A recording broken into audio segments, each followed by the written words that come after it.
Yakinkan bahawa hakim awak nombor 1.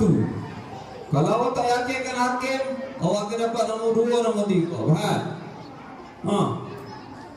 Memang kita tengok daripada bawah ni, hari inilah hari terbaik.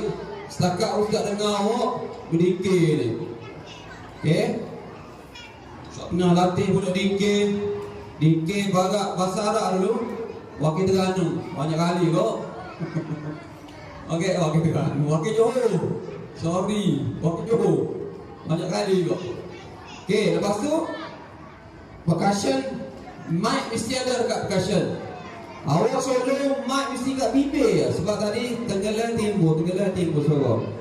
Kita tak salahkan PA sistem, tapi kita kena jaga bahagia kita. Tengok mulut ustaz dengan mic kat mana? Tengok mulut ustaz dengan mic kat mana?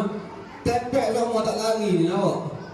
PA sistem masa tanding nanti, PA sistem terbaik. Bukan macam kita ni. Kalau kita ni yang murah, RM2,000 lebih harga. Bibir di sini sama, awak kunci ke mana pun, awak akan statik.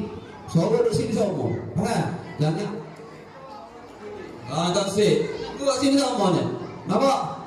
Awak tengok artis tersohor tu, dia punya mic dah mesti dekat bibir. Tak gitu. Kalau di situ Analiza ni dia power sikit tak? Situ Analiza. Tapi mesti bibir awak dekat tengah cokong ni. Dekat tengah. Sedap. Solo memang power lah. Awak kena naikkan.